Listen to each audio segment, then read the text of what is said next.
चलो let's start. Very good morning to all of you.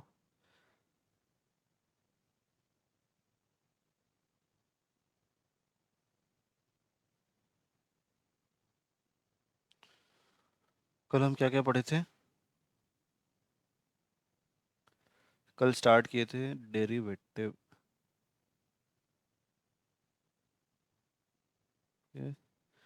Derivative basically क्या है? 5 minute बस रिवाइज करते हैं, ये हर रोज़ करेंगे सो दैट डेरिवेटिव का जितने भी कॉन्सेप्ट्स हैं वो गैप ना रहे, ठीक है?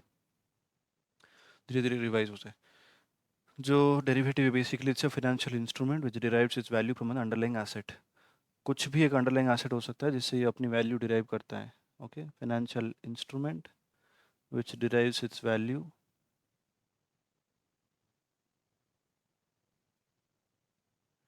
From underlying asset.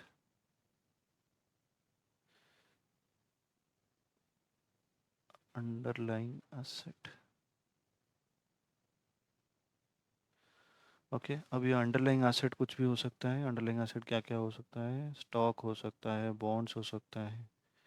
Stock, bonds, फिर करेंसीज हो सकते हैं, या फिर कमोडिटीज़ हो सकते हैं। कमोडिटीज़ में क्या क्या होंगे? जैसे ऑयल हो गया, कॉपर हो गया, गोल्ड हो गया, सिल्वर हो गया, ठीक है? ये सब हो सकते हैं कमोडिटीज़ में। इसके बाद हमने पढ़ा था कि दो टाइप के फॉरवर्ड कॉन्ट्रैक्ट, दो टाइप के डेरिवेटिव कॉन्ट्रैक्ट्स होते हैं, ठीक है? Types, OTC, over the counter basically जिसको बोला जाता है, फिर एक्सचेंज ट्रेडेड, ठीक है? ओवर द काउंटर होता है जो दो पार्टीज में प्राइवेटली हो गया, ये टेलर मेड्स होते हैं, मतलब अपने हिसाब से हम इसको क्रिएट कर सकते हैं, ठीक है? अपने हिसाब से इसका क्वांटिटी रख सकते हैं, अपने हिसाब से इसके कॉन्ट्रैक्ट के टर्म्स रख सकते हैं। बट एक्सचेंज ट्रेडेड क्या होता है? ये सेबी के द्वारा रेगुलेट किया जाते हैं, ठीक है? तो सेबी, जैसे सेबी की जो रेगुलेशन है उसके हिसाब से इसके मिनिमम लॉट्स रहेंगे, उसके हिसाब से इसके ट्रांजैक्शंस होंगे, जो भी ट्रेडिंग होगा, जो भी होगा इसके हिसाब से, सेबी के हिसाब से ही होगा, ठीक है? तो ओवर द काउंटर मतलब private between two parties with, without, or with, without any legal intervention, or with, without any regulatory intervention,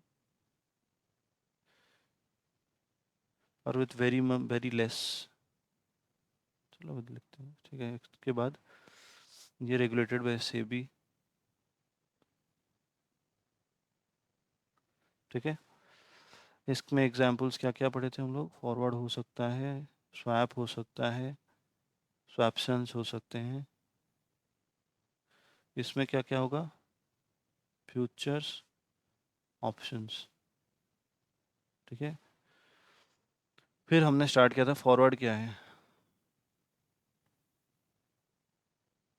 forward ये था कि दो पार्टी थे, सपोज ए और बी। ए को लग रहा है कि मार्केट बढ़ेगा, ठीक है? इसको किसी चीज़ खरीदना है बी से, ठीक है? मान लो एल्यूमिनियम खरीदना है बी से। ए को एल्यूमिनियम खरीदना है, एल्यूमिनियम बाय, बी से एल्यूमिनियम खरीदना है। इसको लग रहा है कि प्राइसेस बढ़ेंगे, ठीक है?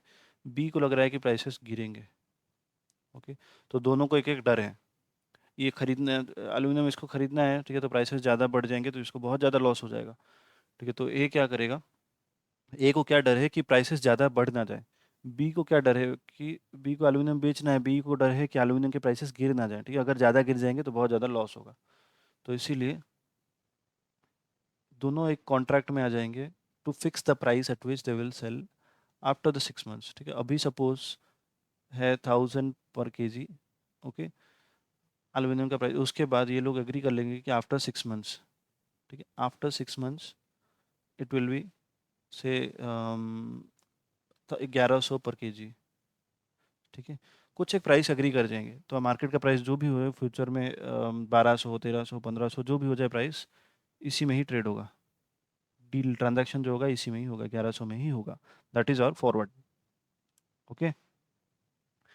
ये हमने पढ़ा था। फॉरवर्ड बेसिकली, फॉरवर्ड का मतलब है कि आज खड़े होके प्राइस कल फ्यूचर का प्राइस फिक्स करना। किसी को कुछ डाउट था कल के क्लास में?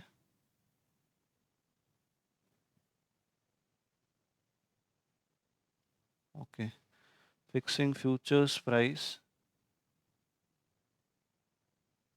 As on today. ओके, इसके बाद है फॉरवर्ड के बाद हम लोग क्या पढ़े थे? और फॉरवर्ड का जो प्राइस जो फिक्स कर रहे हैं, ये जो फ्यूचर का प्राइस फिक्स कर रहे हैं, ये कितने में फिक्स करना चाहिए? उसके लिए मॉडल आया है कॉस्ट ऑफ कैरी मॉडल।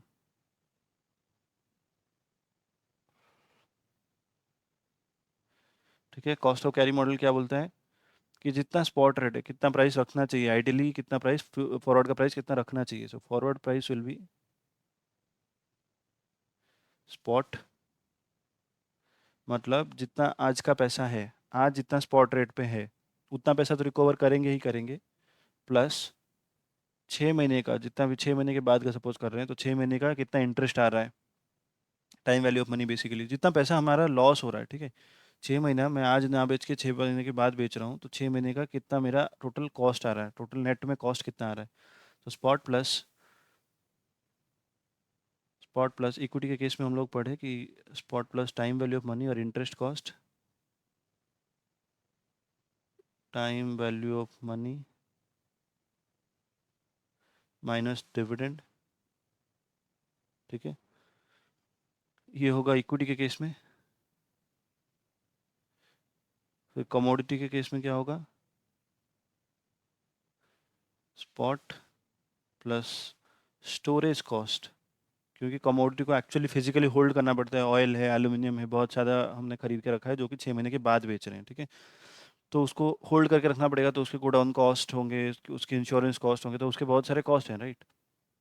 तो उसको बुलाया था storage cost. Spot plus storage cost plus interest cost minus, यहाँ पे इनकम होता है डिविडेंड की जगह, यहाँ पे कन्वीनियंस यील्ड।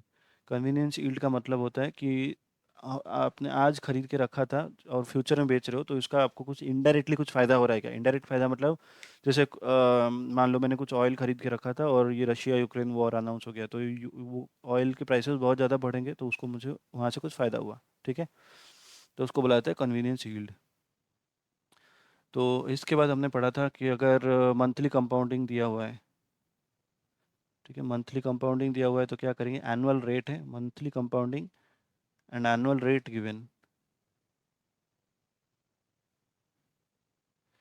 ठीक है तो क्या करेंगे? बेसिकली फॉर्मूला हमारा ये बनेगा, फॉर्मूला की तो जाता ही नहीं हूँ।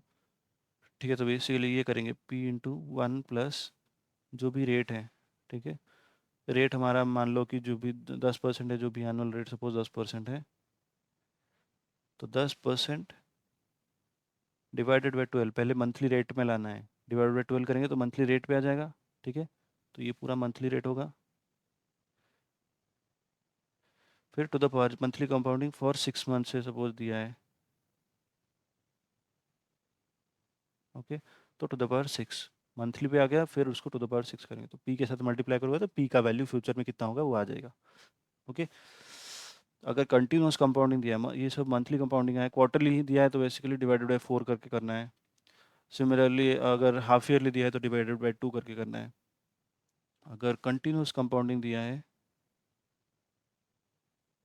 कंटिन्यूस कंपाउंडिंग का मतलब होता है कि ये हर एक बहुत ज़्यादा बहुत फ्रिक्वेंटली ये कंपाउंड हो रहा है, 6 महीना या फिर महीने में नहीं, बहुत फ्रिक्वेंटली हो रहा है, मान लो डेली हो रहा है या फिर एक घंटा हर घंटे में हो रहा है। Okay, that is continuous compounding. Continuous compounding का क्या था? S to the power E R minus D into T. Okay, S into E to the power R minus D into T. R मतलब आपका इंटरेस्ट और D minus D मतलब dividend. ठीक है, इसमें वही है कि जो हम लोग यहाँ पे पढ़ रहे थे, spot plus interest cost minus dividend. ठीक है, सिमिलरली यहाँ पे कर रहे हैं spot E to the power R minus D, मतलब आर का है, ये हो गया इंटरेस्ट, डी हो गया डिविडेंड, और टी तो तुम्हारा टाइम है दोनों का, क्योंकि ये परसेंटेज में होगा, आर परसेंटेज, डिविडेंड जो है डिविडेंड यील्ड परसेंटेज में होता है, तो R minus D into T करना है। ठीक है, तो पीरियड का निकल जाएगा, फिर you will get the answer. इसके बाद हम लोग पढ़े थे लॉन्ग केस क्या होता है, शॉर्ट क्या होता है। लॉन्ग बेसिकली होता है कि आज खरीद के पहले खरीदना फिर बेचना। मैंने बताया था कि जो डेरिवेटिव मार्केट है और कैपिटल मार्केट है दोनों में शॉर्ट अलाउड है, मतलब आप पहले बेच के फिर खरीद सकते हो। ओके। लॉन्ग के केस में क्या होता है, buy buy first then sell. Short के केस में क्या होता है, तो अगर मैं पहले खरीद के रख रहा हूँ, ठीक है, तो मैं क्या बोलूँगा, आज मेरे पास लॉन्ग पोजीशन है, ठीक है, मैं रिलायंस का मैंने 10 स्टॉक्स ले लिए, 10 शेयर्स ले लिए, तो इसका मतलब रिलायंस में मैं लॉन्ग पोजीशन है मेरा। ओके। शॉर्ट शॉर्ट का मतलब होता है कि सेल फर्स्ट देन बाय।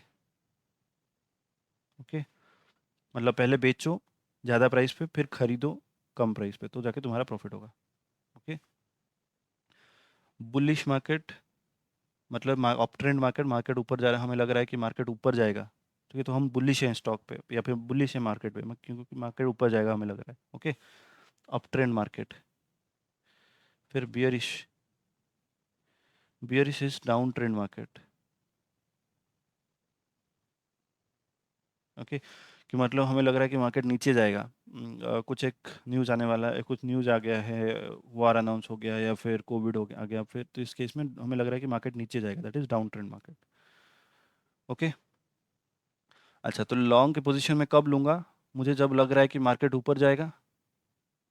ये चीज़ ध्यान से सुनो, ठीक है। लॉन्ग का पोजीशन मैं कब लूँगा, मुझे लग रहा है कि मार्केट ऊपर जाएगा, तभी मैं इसको 100 में खरीद के रखूँगा। ठीक है। तो मार्केट ऊपर गया तो ये 110 पे गया, ठीक है, तो 100 में खरीदा था, 110 में बेचा, तो मुझे 10 रुपये का फ़ायदा हुआ। करेक्ट। बुलिश का मतलब क्या होता है कि अप ट्रेंड मार्केट, मार्केट ऊपर जाएगा, ठीक है, तो 100 में खरीद के रखोगे और वो 110 में गया, तो 10 का प्रॉफिट हुआ। ओके। सिमिलरली शॉर्ट पोजीशन कब लेंगे, खुद बताओ, शॉर्ट पोजीशन कब लेंगे तो और सिनेरियो कैसा दिखेगा।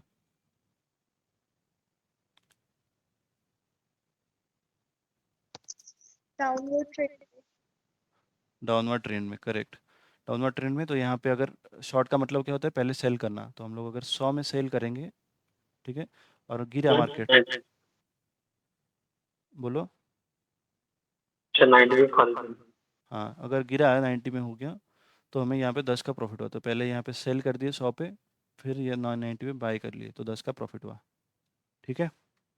तो शॉर्ट पोजीशन इसको बोलते हैं, शॉर्ट पोजीशन, और इसको बोलते हैं लॉन्ग पोजीशन। लॉन्ग पोजीशन कब लेंगे, जब ये बियरिश, जब ये बुलिश मार्केट हो, और शॉर्ट पोजीशन कब लेंगे, जब ये बियरिश मार्केट हो। ठीक है। जनरली, हर केसेस में नहीं, जनरली। चलो, यहाँ तक पढ़े थे। ओके। ये बेसिक है, अगर ये जनरली बच्चों का ना ये पार्ट क्लियर नहीं होता, तो फ्यूचर में घबरा जाते हैं। ओके। फॉरवर्ड और फ्यूचर में। अब चलते हैं फ्यूचर में, ठीक है, फ्यूचर होता क्या है बेसिकली।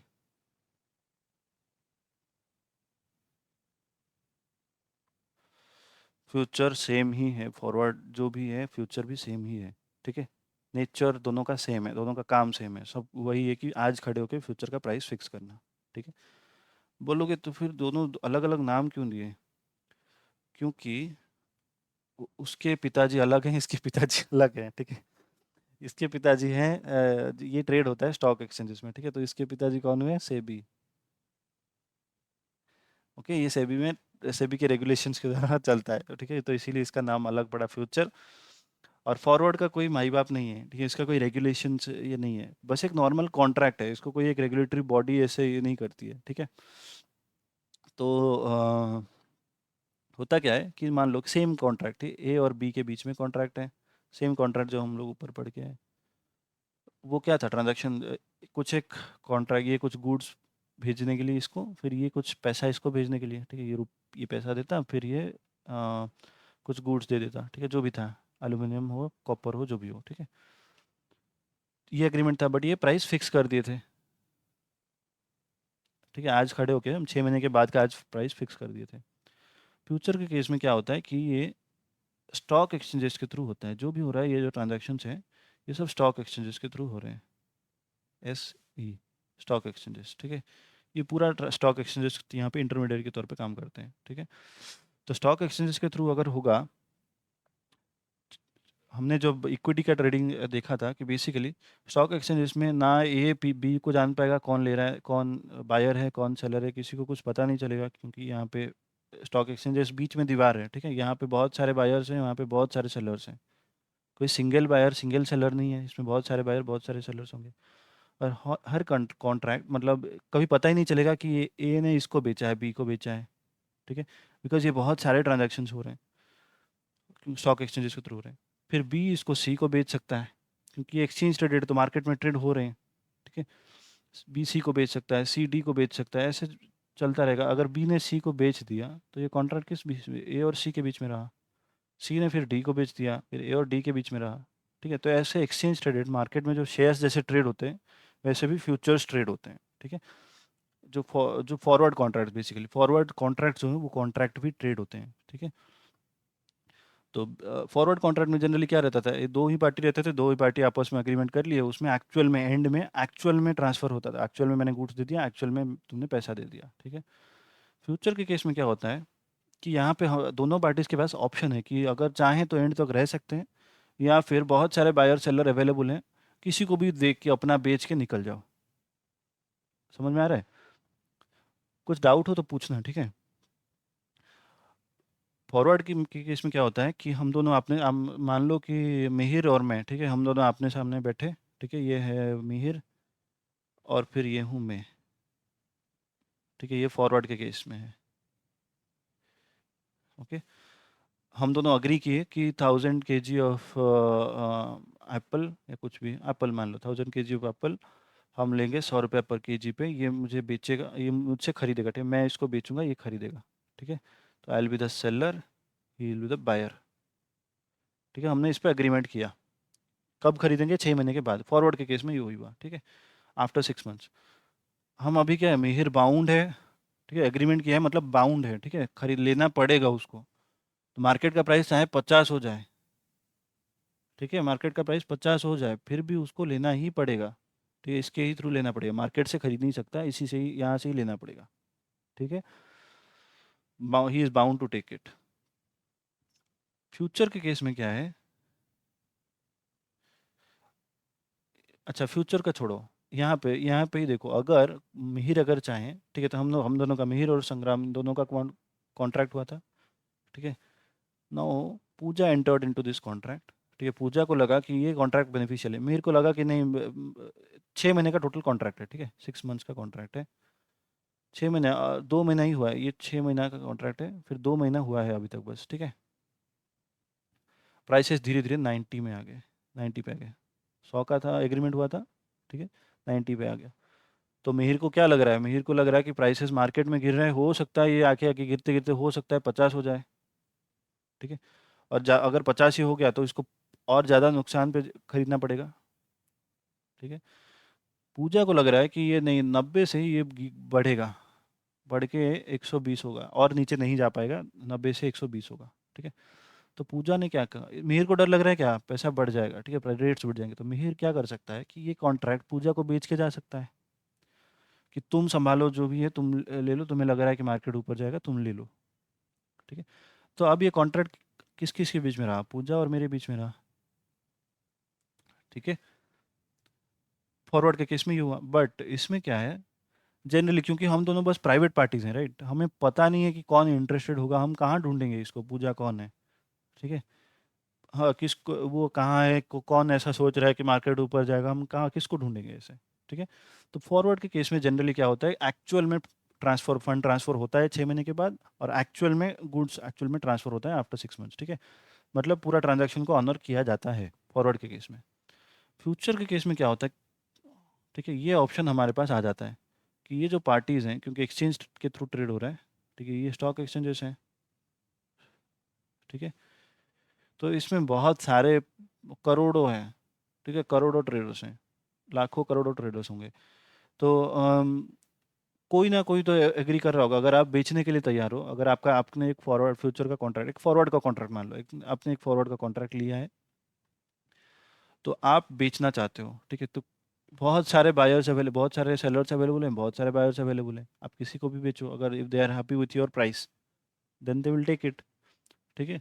तो अब बेच देने के बाद फिर वो जो खरीदा फिर वो किसी और को बेच सकता है, फिर वो किसी और को बेच सकता है, ऐसे ऐसे ऐसे ऐसे चलेगा। ठीक है, यहाँ तक कुछ डाउट है?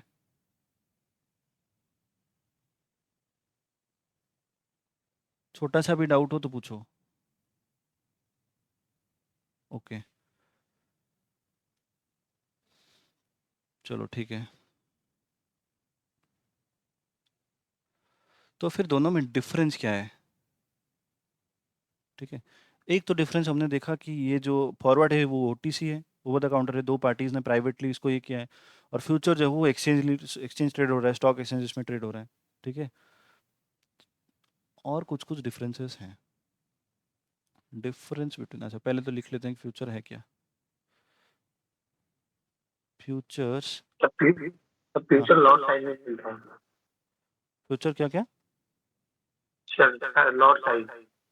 लॉट साइज में मिलता है, यस करेक्ट। सो फ्यूचर का क्या है कि basically futures are tradable forward contracts और traded forward contracts.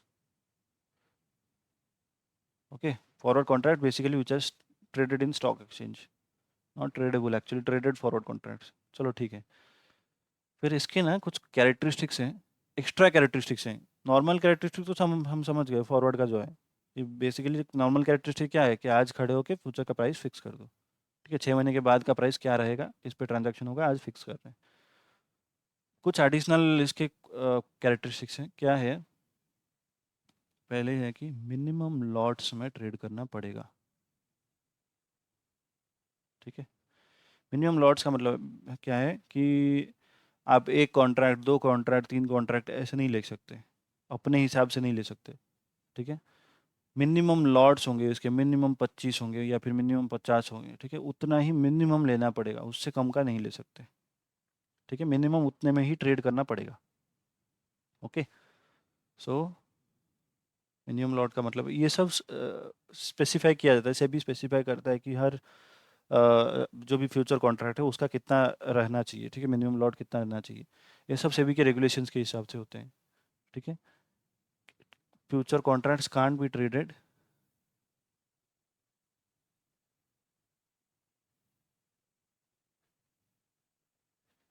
In random lots, we have to buy minimum lots.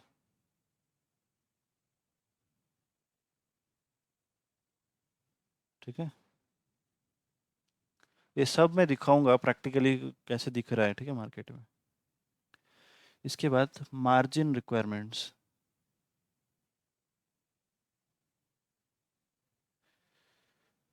Margin requirement basically क्या है कि फॉरवर्ड के केस में क्या था कि हम दोनों बस एक एग्रीमेंट कर रहे हैं। ओके, इस केस में मान लो मिहिर और संग्राम, हम दोनों का बस एक एग्रीमेंट हुआ। ठीक है, हम कुछ आज, हम 6 महीने के बाद का प्राइस आज फिक्स कर रहे हैं, बट आज कुछ एक्चुअल में कुछ ट्रांसफ़र नहीं कर रहे हैं। ठीक है, हम दोनों आज कुछ एडवांस मनी कुछ भी ऐसे ट्रांसफ़र नहीं कर रहे हैं। ठीक है, मार्जिन के केस में क्या होता है कि आपको, आपका ये सपोज डीमैट अकाउंट है, ये आपका अकाउंट है। ठीक है, आप डीमैट अकाउंट के थ्रू जनरली ट्रेड किया जाता है। तो ये सपोज आपका डीमैट अकाउंट है, तो आपको इसमें कुछ मार्जिन रखना पड़ेगा। ठीक है, मार्जिन मतलब कुछ पैसा। ठीक है, कितना परसेंटेज रखना पड़ेगा हम वो पढ़ेंगे। ठीक है, कितने टाइप के मार्जिन है, क्या कितना पैसा रखना पड़ेगा। बेसिकली कुछ पैसे रखने पड़ेंगे इस पे। क्या पैसे रखने पड़ेंगे और क्यों रखने पड़ेंगे मैं बताता हूँ। ठीक है, मैं मान लो कि मैं यहाँ पे 1 लाख रुपये रखता हूँ। ओके, तो इसमें होता क्या है कि देख लो, मैंने एक फ्यूचर कॉन्ट्रैक्ट एंटर किया। ठीक है, देखो पूरा फ्यूचर का फ्लो समझो, पहले पूरा फ्लो समझ लो, फिर ये सब ना आराम से समझ जाओगे। मान लो मैंने एक फ्यूचर कॉन्ट्रैक्ट एंटर किया, future entered, future contract to buy aluminium, buy aluminium after 6 months at 1,000 rupees पर केजी। ठीक है, अब ये जो 1,000 रुपया है ये मार्केट में ट्रेड होगा। ठीक है, ये फ्यूचर कॉन्ट्रैक्ट बन गया और ये 1000 का प्राइस पे ट्रेड हो रहा है। ठीक है, स्टार्टिंग पीरियड ये है। ठीक है, स्टार्टिंग ये 0 to 6 मंथ्स है। अब हमने देखा था मैंने दिखाया था मनी कंट्रोल की वेबसाइट में कि ये जो ट्रेड होते हैं ये हर मूवमेंट में, जैसे इक्विटीज ट्रेड होते हैं वैसे ही ये भी ट्रेड होंगे। तो ये हर मूवमेंट में इसके प्राइसेस बदलते रहेंगे। ठीक है, हर मूवमेंट में बदलेंगे। तो ऐसे मान लो कि एक दिन के बाद, ठीक, क्योंकि ये स्टॉक एक्सचेंजेस में ट्रेड हो रहे हैं तो इसका एक्चुअल प्राइस हमें पता चलेगा, मार्केट में ट्रेड हो रहा है बिकॉज। ठीक है, दिखाऊंगा मैं। ये 1000 का प्राइस यहाँ पे मान लो हो गया 1005, हो सकता है। ठीक है, यहाँ पे यहाँ तक आते आते मान लो गिर गया, हो गया 900। ठीक है, समझ रहे हो कितना इम्पैक्ट पड़ रहा है? देखो, 1000 का 1005 हो गया या फिर 900 हो गया यहाँ पे आके। फिर यहाँ तक आते आते 700 हो गया। ठीक है, 1000 का था, 700 हो गया। ओके, मैं 1000 पे ये किया था तो मैंने क्या क्या कॉन्ट्रैक्ट किया था कि बाय एल्यूमिनियम, खरीदूंगा एल्यूमिनियम। ठीक है, क्यों? क्योंकि मुझे लग रहा था कि बुलिश जाएगा। मैं लिंक करने की कोशिश कर रहा हूँ। ठीक है, समझो। बाय एल्यूमिनियम का कॉन्ट्रैक्ट किया था मैंने। क्यों? क्योंकि मैं बुलिश था। मुझे लग रहा था कि मार्केट ऊपर जाएगा, एल्यूमिनियम ऊपर जाएगा, एल्यूमिनियम के प्राइसेस। ठीक है, तो 1000 के प्राइसेस मुझे लग रहा था कि 1000 के प्राइसेस में भी गिर बढ़ के 1500 हो जाएंगे। ओके, तो यहाँ पे मुझे लग रहा था कि 1200 हो जाएंगे प्राइस। ठीक है, यहाँ तक। बट एक्चुअल में प्राइस क्या हुआ? 700। ठीक है, तो मैं बुलिश एक्सपेक्ट कर रहा था, तो बट मार्केट जा रहा है नीचे। ठीक है, तो उसमें मुझे क्या है? लॉस। मैंने इतने में खरीदने का कॉन्ट्रैक्ट किया है, बट इतने में मेरा प्राइसेस गिर रहे हैं तो मुझे यहाँ पे बेचना पड़ सकता है। ठीक है, तो लॉस हो रहा है यहाँ पे। यहाँ तक समझ में आ रहा है रजत? सर हाँ बोलो। ऐसा हो सकता है जैसे ए पार्टी सेल करे तो उसको पूरा लॉट नहीं करना, हाफ करना है या कुछ मिनिमम क्वांटिटी, तो वो कर सकता है। नहीं नहीं, जितना मिनिमम लॉट है उतने में ही बाय करना पड़ेगा। ठीक है, मैं दिखाऊंगा फ्यूचर के कॉन्ट्रैक्ट्स कैसे दिखते हैं। ठीक है, अम, अभी ये समझो कि प्राइसेस अभी हम 1000 पे एंटर किए थे। ठीक है, वो एक फील लो, या खुद में एक फील लो। ठीक है, दिमाग में कि 1000 के प्राइसेस में हम खरीदने का कॉन्ट्रैक्ट किए थे। ओके, मार्केट हम खरीदने का कॉन्ट्रैक्ट कर रहे हैं, मतलब क्या है? हमें लग रहा है कि मार्केट ऊपर जाएगा। ठीक है, हम खरीदने का कॉन्ट्रैक्ट किए थे, बट मार्केट ऊपर जा रहा है। ओके, तो हम 1000 रुपये का प्राइस फिक्स कर दिए हैं, बट मार्केट ऊपर जा रहा है। ठीक है, तो सॉरी, मार्केट ऊपर जाना चाहिए था, मार्केट नीचे आ रहा है, 700 आ गया। ठीक है, तो यहाँ पे मेरा लॉस हुआ। नॉर्मली फॉरवर्ड के केस में क्या होता है? अगर ये लॉस होते होते होते होते आता है तो एंड में 700 रुपया जो भी है मान लो कि एंड में भी 700 रुपया रहा या फिर 500 हो गया प्राइस। ठीक है, एंड में। ठीक है, तो क्या होता है कि मिहिर और मैं एक्चुअल में 500 रुपये में ट्रांजेक्शन करते, 500 रुपये में तो नहीं करते, जो भी एग्रीड प्राइस है, 1000 रुपये का प्राइस है, 1000 रुपये में वो खरीदता मेरे से, तो मुझे 1000 रुपया वो देता और मैं उसका एल्यूमिनियम भेज देता। ठीक है, जबकि वो मार्केट से 500 में खरीद सकता था, बट वो मुझसे कितने में खरीदेगा? 1000 में। ठीक है, तो मुझे 500 का फायदा हुआ, उसे 500 का लॉस हुआ। करेक्ट?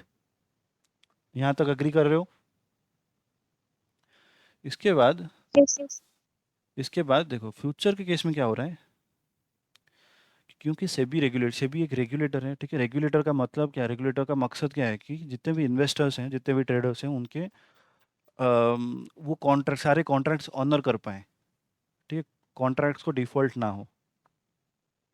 ये जो फॉरवर्ड का कॉन्ट्रैक्ट है 500 रुपया, ठीक है, यहाँ तक हो सकता है कि यहाँ पे आके मैं बोलूँ, सॉरी, मिहिर बोलेगा कि नहीं 500 का है, नहीं मैं कॉन्ट्रैक्ट ऑनर नहीं करूँगा, आप केस करो, जो करना है करो, लीगल एक्शन लो, बट मैं 500 पे एग्री नहीं करूँगा, सॉरी 1000 पे एग्री नहीं करूँगा, मार्केट में 500 में चल रहा है, मुझे 500 का लॉस हो जाएगा, बहुत ज़्यादा लॉस हो जाएगा। ठीक है, आई वोंट एग्री। हो सकता है। ठीक है, तो इसीलिए सेबी ने क्या बोला कि जब ये फ्यूचर के थ्रू ट्रेड होते हैं, सेबी ने क्या बोला कि आप एक मार्जिन यहाँ पे मेंटेन करो। ठीक है, मान लो 1 लाख का मार्जिन है हमारा। ठीक है, और इसके प्राइसेस सपोज गिर रहे हैं, 1 लाख नहीं, 1000 रुपया इसको बोले, 1000 का ट्रेड कर रहे हैं, तो मान लो मैं रख रहा हूँ इसको 100 रुपया। 100 तो नहीं रख पाऊंगा, मान लो 500 रख रहा हूँ।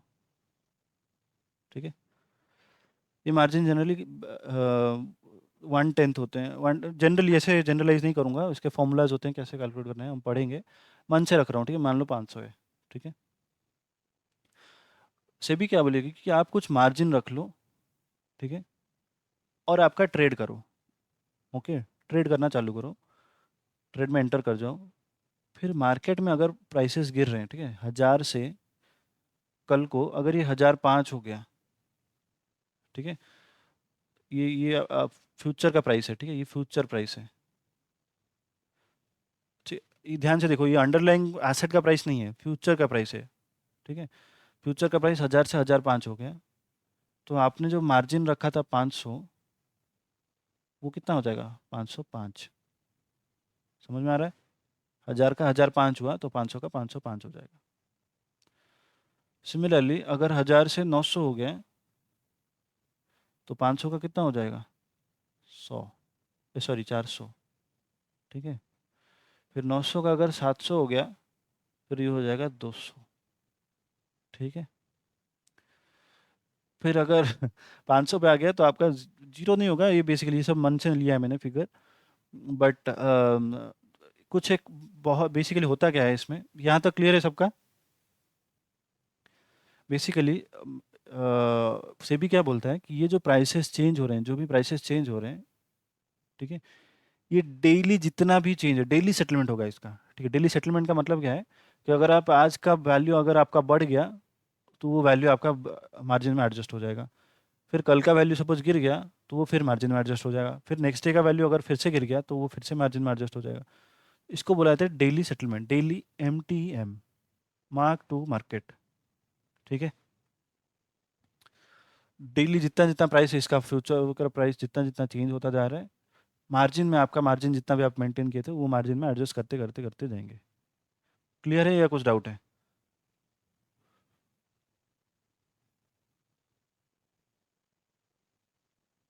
डाउट है तो बोलो। अच्छा चलो ठीक है। सर हम मार्जिन मेंटेन कर क्यों रहे हैं? वॉइस ब्रेक हो रहा है, फिर से बोलो। सर हम ये मार्जिन मेंटेन कर क्यों रहे हैं? बस सेबी ने बोला इसीलिए। करेक्ट, मेंटेन करना पड़ता है। ठीक है, बिकॉज ये सब रेगुलेटरी मार्केट है। ठीक है, अब इस पे हम अपने हिसाब से कुछ भी नहीं कर सकते, मार्जिन मेंटेन करना ही पड़ेगा।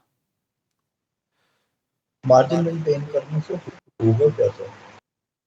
होगा ना, बेसिकली आप जो ये जो रिस्क है, ठीक है, आप यहाँ तक कॉन्ट्रैक्ट ऑनर करना ही पड़ेगा। अगर आपको यहाँ पे जो रिस्क था कि मैं कॉन्ट्रैक्ट ऑनर नहीं करूँगा, सब में कॉन्ट्रैक्ट ऑनर नहीं करेगा, ठीक है, तो यहाँ पे वो चीज़ कर ही नहीं सकता, बिकॉज कुछ मार्जिन यहाँ पे मेंटेन है और वो सेबी ऑलरेडी मार्जिन से एडजस्ट करता जा रहा है। तो अगर आप ट्रेड कर रहे हो यहाँ पे, ठीक है, 500 में ट्रेड करते, 500 का आपने मार्जिन लिया है, तो 500 का वैल्यू 200 हो गया है, तो आपका ऑलरेडी 300 का लॉस हो चुका है। ठीक है, तो आप वो लॉस ऑलरेडी बुक करते करते करते करते जा रहे हो, तो ये कॉन्ट्रैक्ट ऑनर होगा ही होगा। ठीक है, सेबी का पर्पस यही होता है कि वो सारे दो दो जो पार्टीज, दोनों पार्टीज के इंटरेस्ट को प्रोटेक्ट करेगा। ठीक है, सेबी का यही पर्पस होता है। तो ये रेगुलेशन उसी के लिए है बेसिकली, कि आप एक इनफ मार्जिन मेंटेन करो, इतना एक मार्जिन मेंटेन करो कि जितना सफिशिएंट होगा कि उसमें जितना लॉस आए ये मार्जिन उसको ले सकता है। ठीक है, हम एक्चुअल में देखेंगे इसका कैसे हो रहा है। ठीक है, ये पूरा कैलकुलेशन देखेंगे सर कि हम इसे आप ट्रांसफर कब मानेंगे? जब हमने मार्जिन दिया तब तो इसे ट्रांसफर मानेंगे जब हम कॉन्ट्रैक्ट में, या जब हमें एक्चुअली में शेयर मिल जाएगा तब हम उसे ट्रांसफर कंसीडर करेंगे? ट्रांसफ़र तो एंड में ही होगा, ट्रांसफ़र एंड में ही होगा, बस यहाँ पे एक मार्जिन एंटर करके। ठीक है, देखो फ्यूचर का जो काम है, फ्यूचर का दो पर्पस हो सकते हैं। ठीक है, देखो यहाँ पे फ्यूचर के दो पर्पस हो सकते हैं। ठीक है, अगर हम एंड तक रखेंगे वो कॉन्ट्रैक्ट जो एंटर किए हैं, we can keep till end, we can keep the contract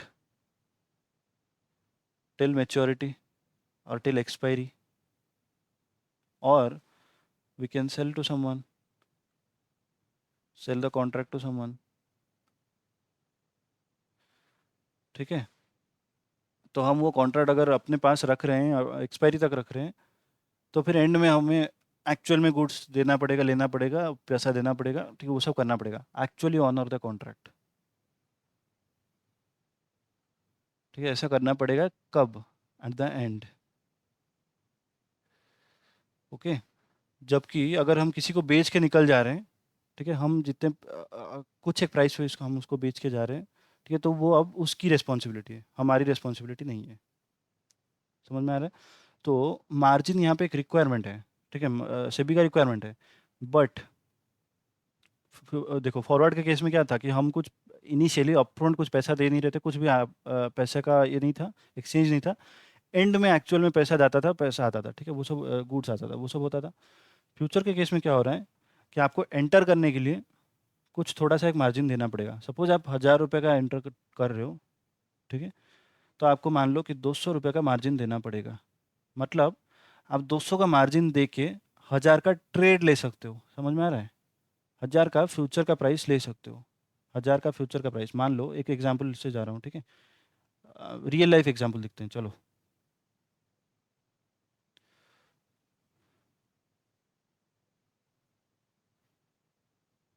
money control,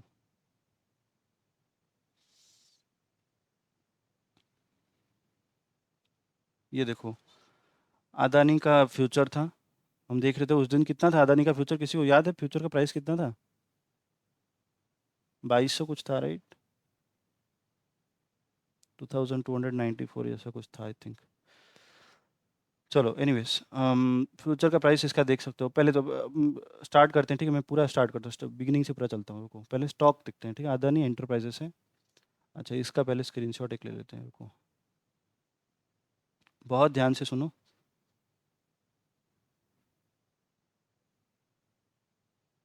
ये इसका फ्यूचर है, ठीक है, अदानी का स्टॉक है, अंडरलाइंग एसेट हमारा क्या है? अदानी। और यहाँ पे हम ले लिए इसका फ्यूचर। अब चलते हैं इसका स्टॉक कैसे दिखता है।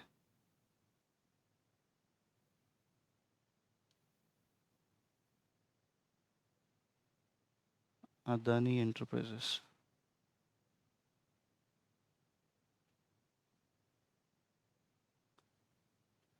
स्टॉक का प्राइस देख सकते हो 2462 है। ओके, स्टॉक दिख रहा है ऐसा 2462 है, 22 रुपया गिरा है, देख सकते हो, ठीक है, कल, मतलब कल ये 22 रुपया गिरा है, जो कि NSE में ट्रेड हो रहा है 2462 में। ठीक है, ये सब छोड़ो, इतना ही ले रहा हूँ।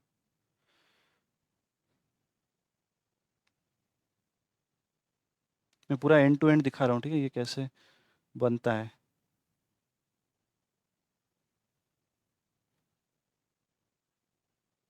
फिर तो एक चीज़ यहाँ पे नोटिस करो कि फ्यूचर का पहले बताओ, फ्यूचर का प्राइस कैसे फिक्स होता है? फॉर्मूला क्या था फ्यूचर का? रजत, फ्यूचर का प्राइस फॉर्मूला क्या था प्राइस कैलकुलेट करने का?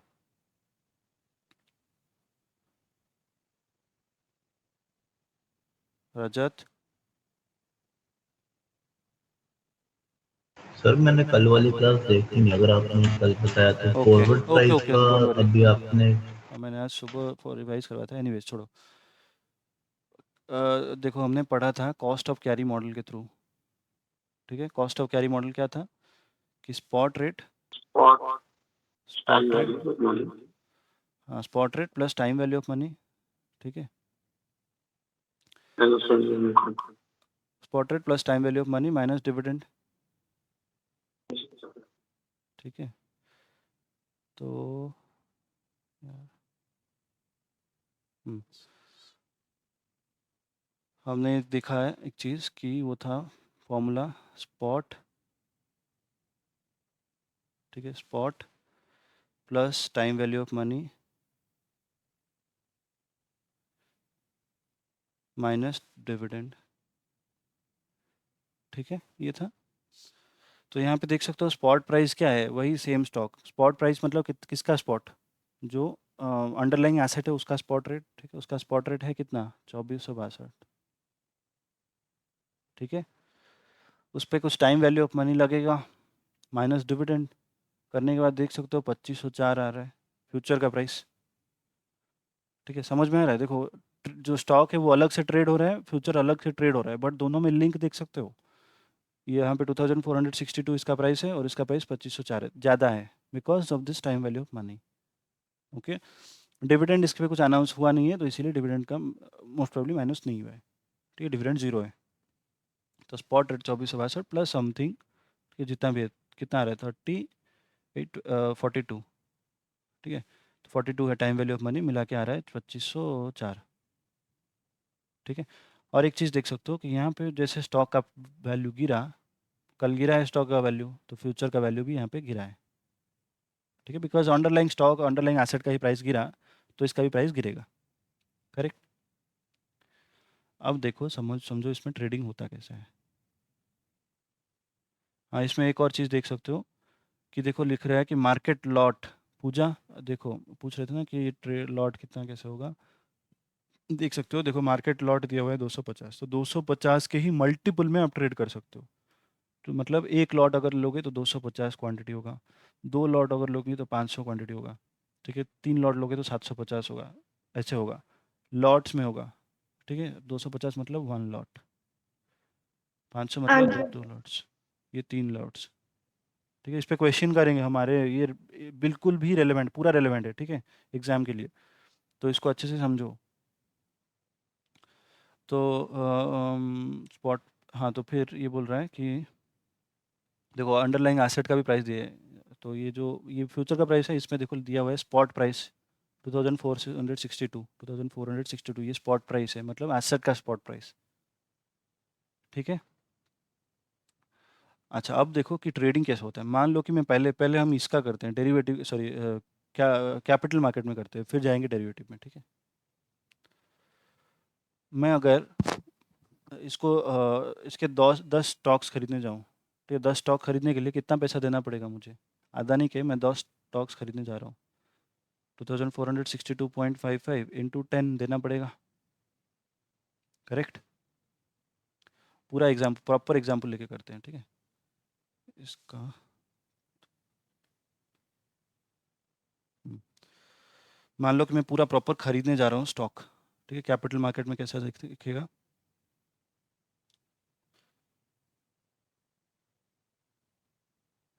ठीक है, buying through capital market, equity market, ठीक है, पूरा इक्विटी में दिखा रहा हूँ पहले। 10 स्टॉक्स मुझे चाहिए, ठीक है, 10 स्टॉक्स, तो मैं क्या करूँगा 2462.55 इंटू 10 मुझे पेमेंट करना पड़ेगा, इट विल बी 2400, सॉरी 24,625.50, ठीक है, मुझे इतना देना पड़ेगा, ओके। इतना दूंगा तो मुझे क्या मिलेगा, 10 स्टॉक्स, मेरे पास 10 स्टॉक्स आएंगे अभी, ठीक है, आज के डेट में मेरे पास 10 स्टॉक्स आ जाएंगे। कल को, ठीक है, कल को अगर इसका एक्चुअल प्राइस, ये स्टॉक का प्राइस बढ़ गया, ठीक है, stock price increased, stock price increased तो 2500, ठीक है, कल को स्टॉक का प्राइस बढ़ गया 2500 हुआ, तो मेरा प्रॉफिट कितना हुआ, तो मैं बेचूंगा कितने पे, सेल द स्टॉक्स, जितना खरीदा था 10 स्टॉक्स खरीदा था 2500 बेच दिया, तो 2500 इंटू 10 25,000 पे बेचा। यहाँ तक समझ में आ रहा है, इक्विटी का ही से नॉर्मल है इक्विटी, तो प्रॉफिट कितना हुआ मेरा, मैंने 25,000 पे, सॉरी 24,625 पे खरीदा, 25,000 पे बेचा, ठीक है। तो 25,000 माइनस 24,625.50, ठीक है। तो हाँ, कुछ भी कितना आ रहा है 374.5 आई थिंक, हाँ, ओके, ठीक है। ये मेरा हुआ प्रॉफिट जब मैं इक्विटी मार्केट के थ्रू खरीदा, ठीक है। फ्यूचर में क्या है, मैं अगर फ्यूचर खरीद रहा हूँ उसके जगह पे, ठीक है, फ्यूचर का अब कितना है 2504 है, ठीक है, फ्यूचर का प्राइस कितना चल रहा है 2504, ओके। तो मैं 10 स्टॉक ना खरीद के अगर 10 फ्यूचर खरीदूं, ठीक है, तो एक्चुअल में कॉन्ट्रैक्ट वैल्यू कितना आएगा? 10 फ्यूचर नहीं खरीद सकता क्योंकि यहाँ पे 250 मिनिमम लॉट है, पहली बात। बट मान लो कि मैं लेता हूँ, ठीक है, क्योंकि कंपैरेटिवली यहाँ पे 10 स्टॉक लेके हमने किया हुआ है, तो मैं कंपैरिजन के लिए ले रहा हूँ, ठीक है। मिनिमम लॉट सपोज 10 है, मिनिमम लॉट क्वांटिटी 10 है, ठीक है, तो मैं एक लॉट ले रहा हूँ, ठीक है। तो 10 फ्यूचर कॉन्ट्रैक्ट सब कुछ मिला के हो रहा है, कितना होगा? 2504 इंटू 10 होना चाहिए, इतना देना चाहिए, ठीक है, कॉन्ट्रैक्ट का वैल्यू इतना चाहिए। So I should have paid 25,040 payment करना पड़ता मुझे, ठीक है। बट ये पेमेंट एक्चुअल में कब करता? जब एंड में पूरा ट्रांजैक्शन हो जाता है, and at the end of the period, जब ट्रांजैक्शन कंप्लीट हो रहा होता, ठीक है। फ्यूचर की खासियत ये है कि आपको कुछ एक थोड़ा सा मार्जिन देके, ठीक है, मान लो कि 5,000 का मार्जिन देके, ठीक है, आप ये कॉन्ट्रैक्ट में एंटर कर सकते हो। 25,000 का कॉन्ट्रैक्ट का वैल्यू अभी आप ले सकते हो 5,000 का मार्जिन देके, ठीक है। अब इस पे दो पॉसिबिलिटी है। अच्छा, यहाँ तक क्लियर हो? 5,000 का देके आप 25,000 के कॉन्ट्रैक्ट में एंटर कर सकते हो डायरेक्टली, ठीक है। क्लियर है या कुछ डाउट है यहाँ तक? नहीं है, चलो। 5,000 का कॉन्ट्रैक्ट पे आप एंटर करिए, आपके पास दो पॉसिबिलिटी है, ठीक है। ये आपका बेस कॉन्ट्रैक्ट वैल्यू है, 25,000 जो है वो ये बेस कॉन्ट्रैक्ट वैल्यू है, ठीक है। ये कॉन्ट्रैक्ट वैल्यू 25,000 का है, ठीक है। बट आपने दिया है बस 5,000 का मार्जिन, जो कि सेबी का रिक्वायरमेंट है, मार्जिन मेंटेन करो, ठीक है। इसका जनरली जो फ्यूचर का है, मान लो 3 मंथ का पीरियड है, ठीक है, पीरियड इज 3 मंथ्स, ठीक है। तो कल को मेरे पास अभी दो ऑप्शन है, हम ऊपर पढ़े थे, क्या दो ऑप्शन थे? कि हम इसको किसी को बेच के निकल सकते हैं, we can sell the contract to someone and leave, और we can keep the contract till expiry, ठीक है। दोनों में से कुछ भी कर सकते हैं, ठीक है। तो मान लो कि मेरा जो 25,000 का कॉन्ट्रैक्ट है, 25,000 का कॉन्ट्रैक्ट है, ठीक है। कल को इसका वैल्यू, कॉन्ट्रैक्ट का वैल्यू, ठीक है, ये 25,000 का वैल्यू हो गया 28,000, कॉन्ट्रैक्ट का वैल्यू बढ़ा, मतलब ये जो 2504 था प्राइस, ठीक है, ये जो फ्यूचर का प्राइस था, फ्यूचर का प्राइस कल को हो गया 2800, ठीक है। नेक्स्ट पेज पे ले चलता हूँ, रुको। देखो, इस पे डाउट आना स्वाभाविक है, ठीक है, तो डाउट अगर आता है तो पूछो। देखो, फ्यूचर में मान लो कि एक्चुअल फ्यूचर का प्राइस हुआ, actual future price after 2 days, मान लो आफ्टर 2 डेज हम कितने पे एंटर किए थे? 25,000 पे। आफ्टर 2 डेज हो गया 2800, ठीक है। कितने पे हम एंटर किए थे? 2504 पे, कितना हो गया? 2800, ठीक है। तो टोटल कॉन्ट्रैक्ट वैल्यू कितना रहा? 2800 इंटू 10, 28,000 हो गया। हम एंटर किए थे कितने पे? 2504 पे, ठीक है। वैल्यू कितना हो गया? 28,000, 2800 हो गया, मतलब टोटल 28,000 हो गया। तो हम मार्जिन कितना ऐड किए थे? पहले तो स्टार्टिंग में ऐड किए थे 5,000, मतलब हम 5,000 रुपया दे के 25,000 के वैल्यू का कॉन्ट्रैक्ट ले चुके थे, ठीक है। और इसका वैल्यू जितना बढ़ा 28,000 का, सॉरी 25,000, कितना, 25,040 से 28,000 आया, तो कितना आया? 2,960, ठीक है, प्रॉफिट हुआ। तो मार्जिन का वैल्यू क्या हो गया? 2,960 ऐड करके 7,960 का प्रॉफिट हो गया, 7,900, सॉरी 2,960 का प्रॉफिट हुआ, मार्जिन का टोटल वैल्यू हो गया 7,960, हमें प्रॉफिट हो गया 2,900 रुपये का, मतलब 5,000 लगा के हम 2,900 रुपया कमा लिए, ठीक है। यहाँ तक क्लियर है सबका? 5,000 लगा के हमने 2,900 रुपया कमा लिए, कितना? 50% रिटर्न, समझ सकते हो। देखो, सोचो RF कितना है हमारा, रिस्क फ्री रेट बस 5% है, 5%, 6%। बट मैं देखो यहाँ पे इसके थ्रू हम बोल रहे हैं कि हम 2,900 रुपया सीधा कमा लेंगे, ठीक है, 5,000 लगा के, मतलब 60%, 65% रिटर्न। बट ये लग रहा होगा ल्यूक्रेटिव। यहाँ तक सबका क्लियर है, राइट? हम 5,000 रुपया लगाए, फिर इसको बेच के चले गए, ठीक। जब ये 28,000 2 दिन के बाद प्राइस आया 28,000, ठीक है, हम हमारा मार्जिन में ये 7,960 एडजस्ट हो गए, हम इसको बेच के चले गए, ठीक है, तो फिर तो हमारा 2900 का प्रॉफिट हो गया। अगर हम नहीं बेचे, ठीक है, हो रहा था ये मार्जिन को कब हो रहा था, इसका वैल्यू प्रॉफिट, सो 2900 का प्रॉफिट दिखा रहा था, ठीक है, मार्जिन आफ्टर 2 डेज, ठीक है। बट मैं पूरा फ्लो ऑफ ट्रांजैक्शन दिखा रहा हूँ, ठीक है, फ्लो कैसे दिख रहा है, हाँ दिखा रहा हूँ, प्राइस कितना होगा वो, अगर 1900 हो गया तो, ठीक है, प्राइस केम टू 1900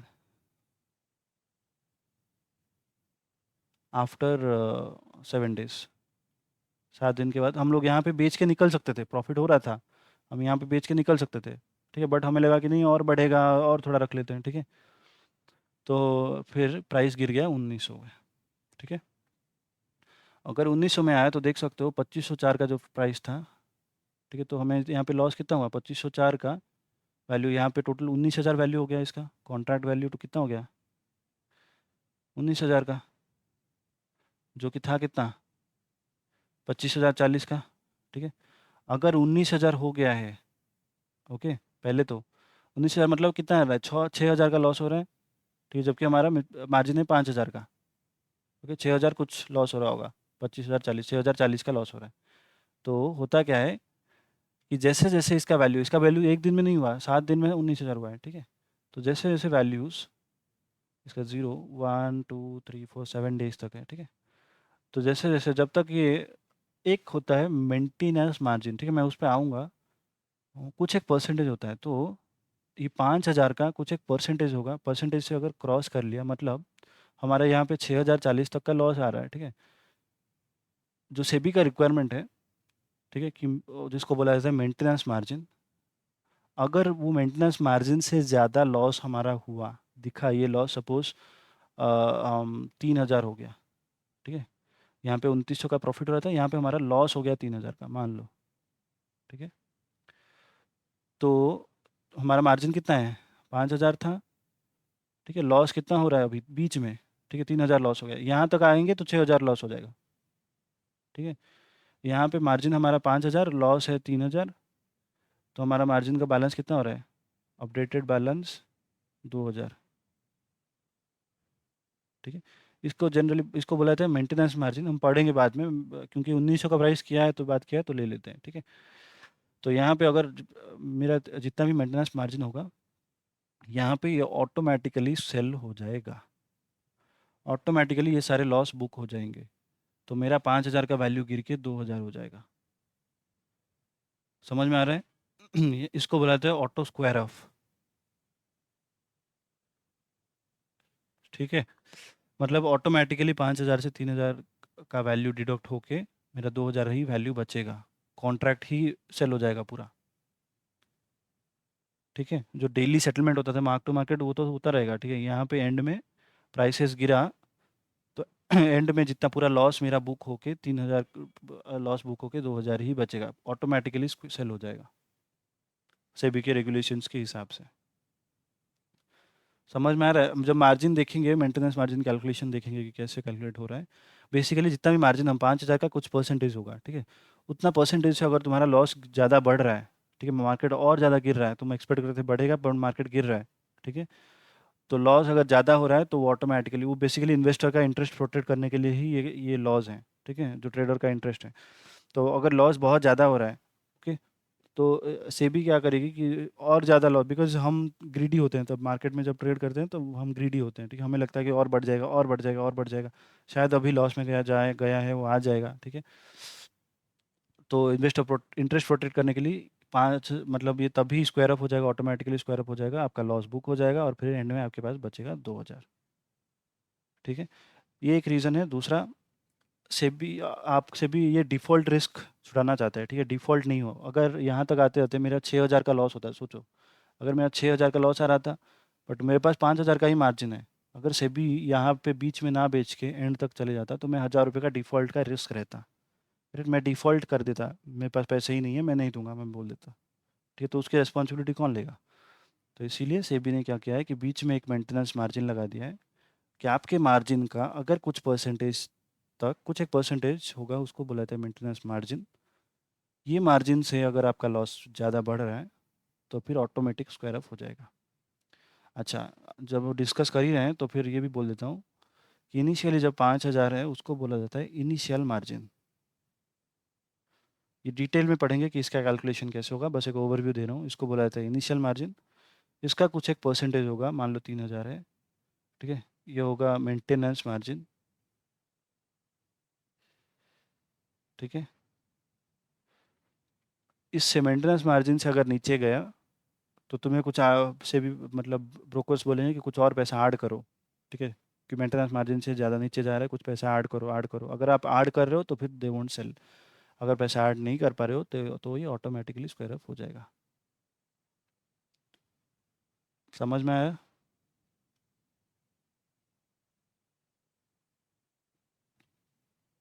कुछ भी डाउट हो रहा हो, बहुत ज़्यादा हैवी हो गया, बाउंस हो रहा है सब कुछ, तो फिर पूछो। अभिषेक, दर्शल, क्लियर है? Is maintenance margin for excess loss over initial margin. Maintenance नहीं, मेंटेनेंस मार्जिन रहता है इनिशियल मार्जिन का कुछ एक परसेंटेज रहता है, ठीक है। हम पढ़ेंगे मेंटेनेंस मार्जिन का कैसे कैलकुलेट करना है। कुछ परसेंटेज जो डिसाइड का किया जाता है, 75% हो गया, 80% हो गया, कुछ एक परसेंटेज पे मेंटेन करते हैं, ठीक है। इनिशियल मार्जिन का कुछ एक परसेंटेज रहता है, उससे अगर नीचे जाता है तो लॉस बुक होता है, ठीक है। चलो, कुछ डाउट नहीं है, कंफर्म कर दोगे एक बार? पूजा, रजत, क्लियर है सबका? क्लियर है, okay yes sir, yes sir. Okay. चलो मैं ये रखता हूँ, I am not leaving this. जब रिवाइज करोगे तो थोड़ा थोड़ा याद आएगा।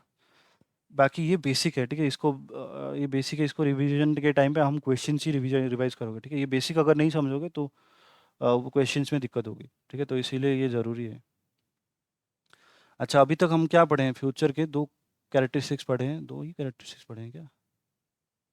हाँ, एक है मिनिमम लॉट पढ़े हैं, दूसरा पढ़े हैं मार्जिन रिक्वायरमेंट, ठीक है। इसका कुछ मार्जिन मेंटेन करना पड़ेगा। तो रुको, इसको हटा सकते हैं।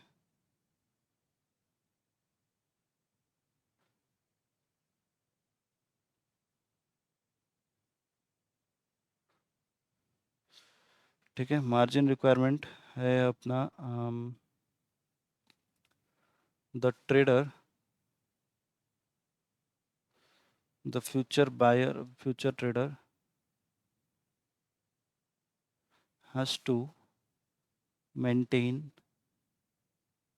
some margin to enter into a future trade.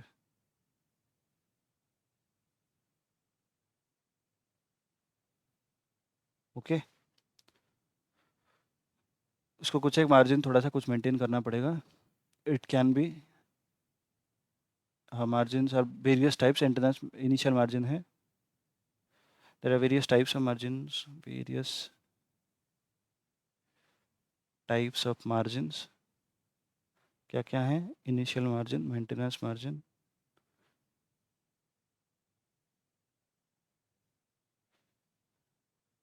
और भी हैं बट वो जनरली सिलेबस में नहीं है, बस ये दोनों ही हैं हमारे सिलेबस में, ओके। फिर इसके बाद आता है MTM, मार्क टू मार्केट, ठीक है। मार्क टू मार्केट क्या है? हमने देखा कि फॉरवर्ड के कॉन्ट्रैक्ट में at the end of the period पूरा सेटलमेंट होता है फॉरवर्ड के कॉन्ट्रैक्ट में। फ्यूचर के केस में क्या होता है कि जो आपने मार्जिन मेंटेन किया है, जितना आपका हर दिन का लॉस या प्रॉफिट आया, ठीक है, वो हर दिन ही वो मार्जिन के साथ एडजस्ट होते जाएगा, ठीक है। हर दिन वो मार्जिन से एडजस्ट होगा। वो नीचे पढ़े, ठीक है। जितना भी 5,000 का हमने मार्जिन ऐड किया है, जितना प्रॉफिट आया, ये हर दिन चेंज होता जाएगा, मार्जिन हर दिन चेंज होता जाएगा। जब भी ये गिरा मेंटेनेंस मार्जिन से नीचे गिरा, तब ये लॉस हो जाएगा, लॉस बुक हो जाएगा, ठीक है। तो इससे जो डेली हुआ होता है उसको बोलते हैं मार्क टू मार्केट। मतलब पूरा आपका जो P&L को ये धीरे धीरे धीरे ट्रांसफ़र कर रहा है, तो आपका आपकी जो जो पोजीशंस है मार्केट में जो पोजीशन है और आपके पोजीशन है उसमें टैली कर रहा है, तो उसको बोलते हैं mark to market. Okay, mark to market का मतलब है कि द प्रॉफिट्स और losses in the change of in the change in value of future gets adjusted to the future contract, to the margin on a daily basis। ठीक है, ये daily होता है मार्क टू मार्केट। फॉरवर्ड के case में ये चीज़ है नहीं। ये सब बाकी दोनों का फीचर सेम है। फॉरवर्ड का काम जो करता है फॉरवर्ड, फ्यूचर भी सेम ही काम करता है, बट फ्यूचर के बाबूजी हैं एनएसजरी से भी, और उसके कोई नहीं है। ठीक है, तो से भी रेगुलेशंस के लिए इसमें बहुत सारे डिफरेंट डिफरेंट रेगुलेशंस हैं। ठीक है, और चौथा, ये ट्रेड और मार्केट में ट्रेड होता है। अच्छा, डिफरेंस ले लेते हैं क्या? हाँ, तो ये ट्रेडेड इन मार्केट, सीधा यही सब डिफरेंस है। ठीक है, फॉरवर्ड और फ्यूचर के बीच में minimum lot margin requirement, mark to market, traded in market. So so it can be kept till maturity,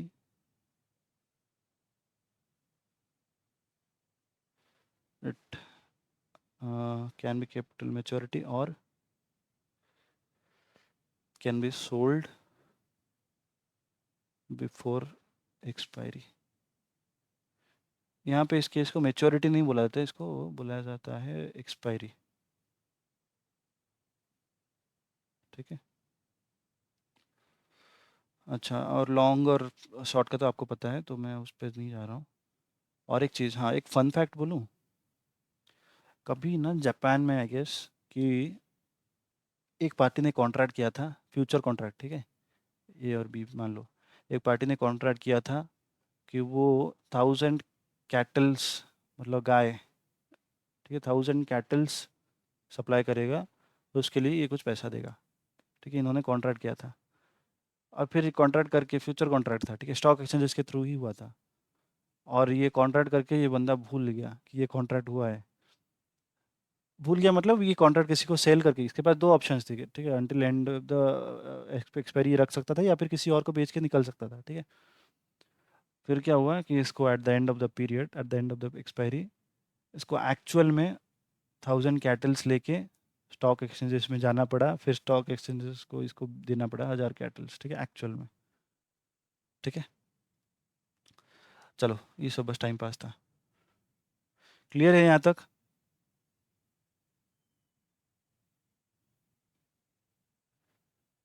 सब कुछ क्लियर है? कुछ डाउट नहीं है? I hope.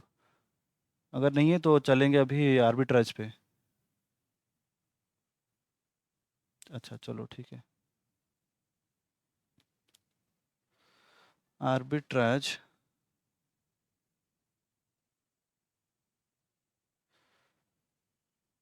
देखो, अच्छा, पहले तो जितने भी डेरिवेटिव्स हैं सबके मेजरली 3 पर्पस होते हैं। ठीक है, majorly, major purpose of derivative,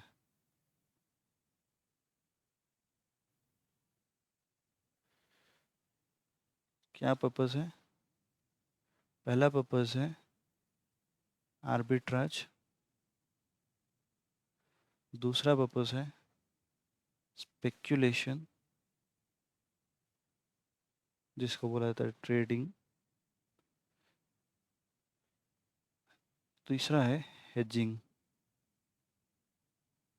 ठीक है, हम तीनों ही पढ़ेंगे इसमें। ठीक है, और ये मतलब इन तीनों का समझ लो, बिकॉज इन तीनों का हर जगह पे, हर फॉर डेरिवेटिव कॉन्ट्रैक्ट में एप्लीकेबल होगा। फॉरवर्ड में होगा, फ्यूचर में होगा, ऑप्शन में होगा, स्वैप में होगा, हर जगह पे होगा।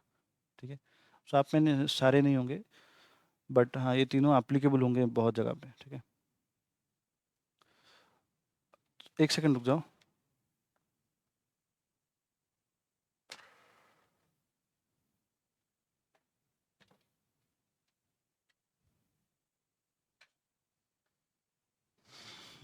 ओके, आर्बिट्राज का मतलब होता है कि मार्केट में जितना प्राइस में रहना चाहिए स्टॉक, जो फ्यूचर का प्राइस, ठीक है, या फिर अंडरलाइंग जो डेरिवेटिव है, जिसका भी प्राइस, ठीक है, स्टॉक का भी ले सकते हो, जितना में रहना चाहिए, अगर उतने में नहीं है तो आर्बिट्राज अपॉर्चुनिटी, उसको बुलाते हैं आर्बिट्राज अपॉर्चुनिटी आ रहा है। मतलब सपोज हम प्राइस कैलकुलेट किए using cost of carry model, ठीक है, cost of carry model use करके हमने प्राइस कैलकुलेट किया इसका, सपोज मान लो अच्छा सेम एग्जांपल ही देखते हैं, कहाँ गया हमारा Adani.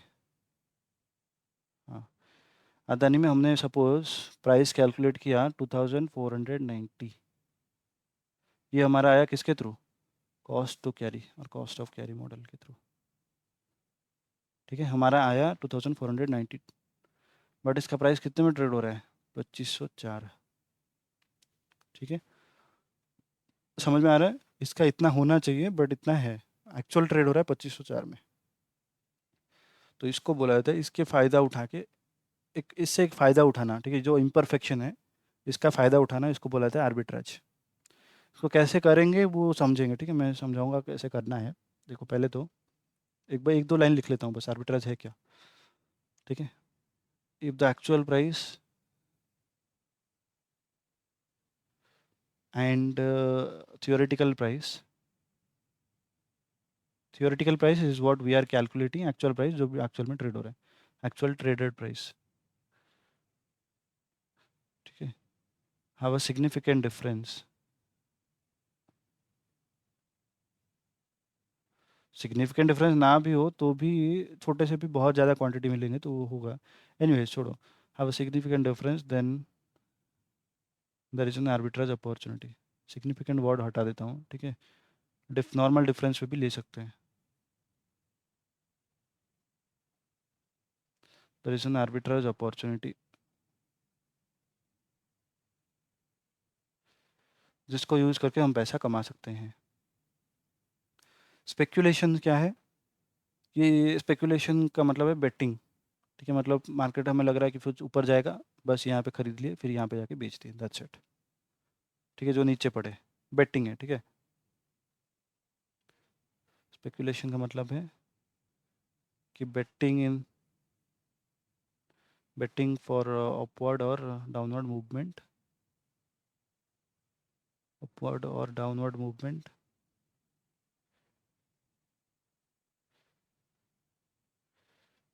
and profiting from that, making profit। अच्छा छोड़ो, हाँ अच्छा एग्जाम्पल ले लेता हूँ, example bought future at 100, sold at 110, ठीक है, नॉर्मल है।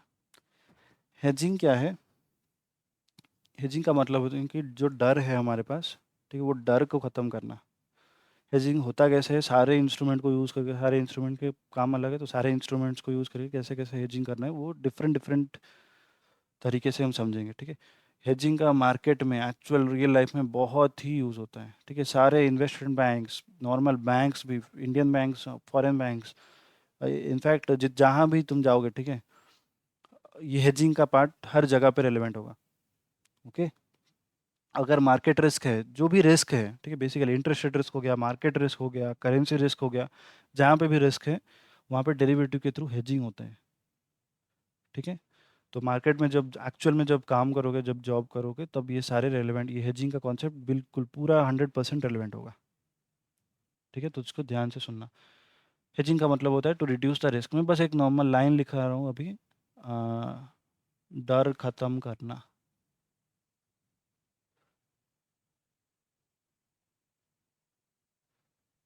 ठीक है।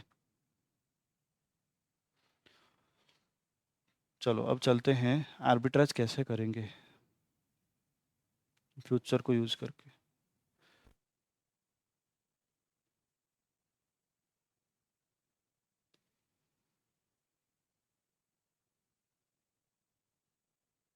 आर्बिट्राज यूजिंग फ्यूचर्स,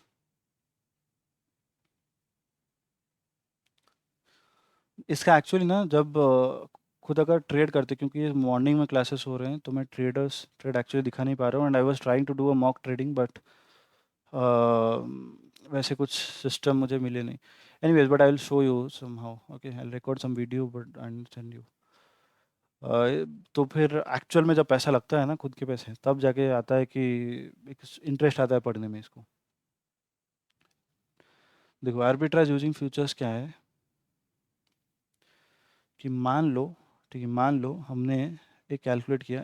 अच्छा पूरा ये खुद कैलकुलेट करना है, ठीक है Rajat, this is also for you, okay. Using cost of carry model first calculate करो। स्पॉट रेट है एक स्टॉक का, रिलायंस का स्टॉक है, ठीक है। Rajat is buying Reliance stock, thinking to buy, ठीक है। Rajat wants to buy a Reliance stock. Spot कितना है उसका, स्पॉट प्राइस है 2500 मान लो, ठीक है। और इंटरेस्ट रेट मार्केट में कितना चल रहा है, सपोज 7% पर एनम, ठीक है। कंपाउंडेड है, सपोज कंपाउंडेड है क्वार्टरली, ठीक है। और डिविडेंड है, डिविडेंड एक्सपेक्टेड है 100 रुपया, ठीक है। इसका पहले तो फ्यूचर प्राइस कैलकुलेट करो, calculate future price. This question is for everyone, Rajat you also try if you have understood.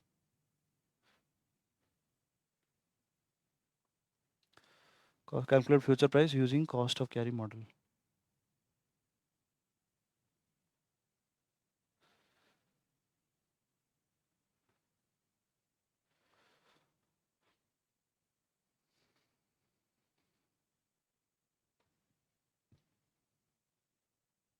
Number sorry number of months देना भूल गया, 3 महीना, पीरियड 3 months।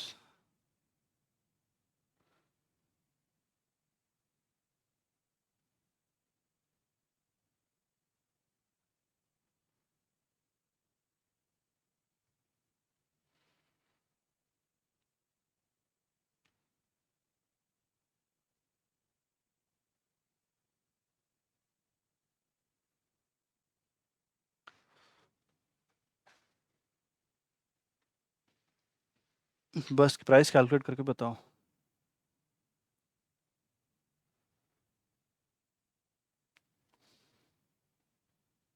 अच्छा 2033.5, 633.5। सबका यही आ रहा है।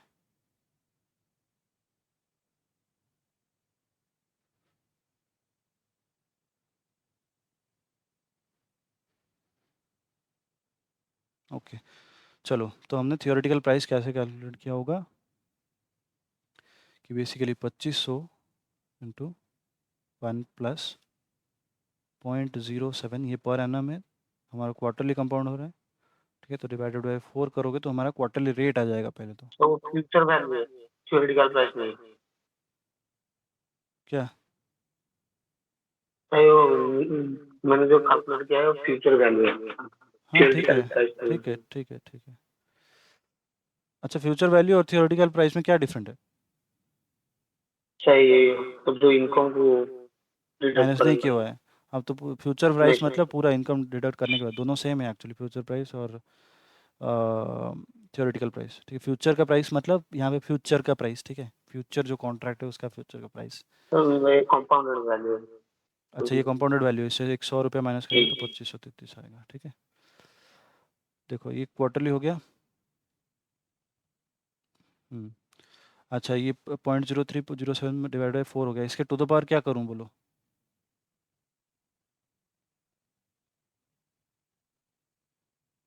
पावर क्या करूँ?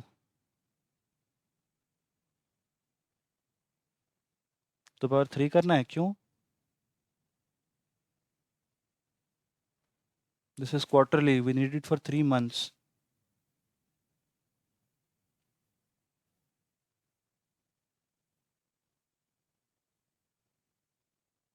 तो मैंने 3 कर दिया है। गलत हुआ। अगर मंथली दिया होता, ये कंपाउंडेड मंथली दिया होता, तो इसको डिवाइडेड बाय 12 करते तो ये जो 7% है वो मंथली रेट पे आ जाता, फिर इसको मंथली कंपाउंड करते।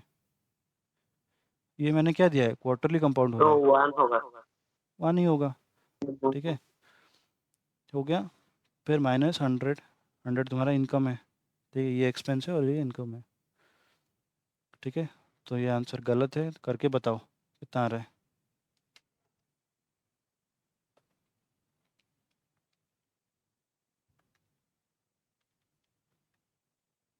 सर 244 3.75। 244, देखो गिर गया, देख सकते हो डिविडेंड की वजह से ये प्राइस गिर गया, 2443.75।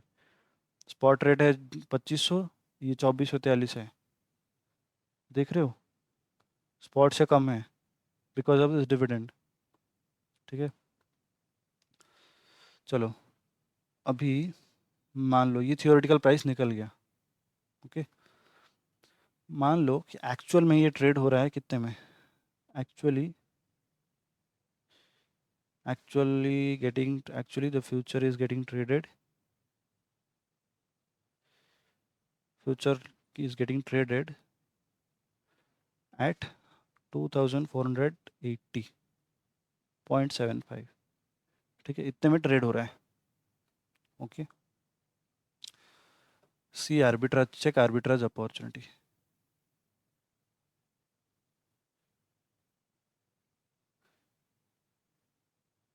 ठीक है,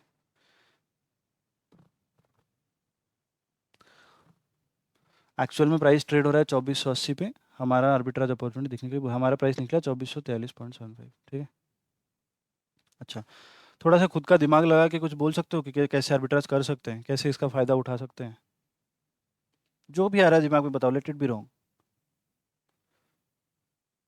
short at 2480 point and buy at 2000, हाँ ओके, वेरी गुड। सो देखो बाय अगर करेंगे,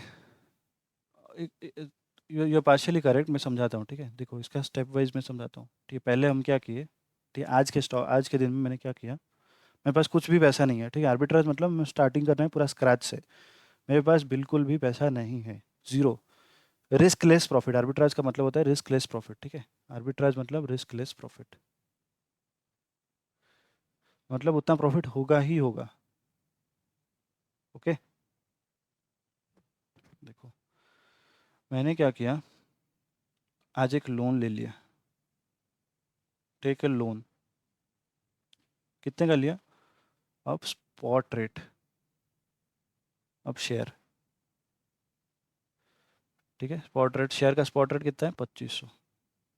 ठीक है, ₹2500 का लोन ले लिया।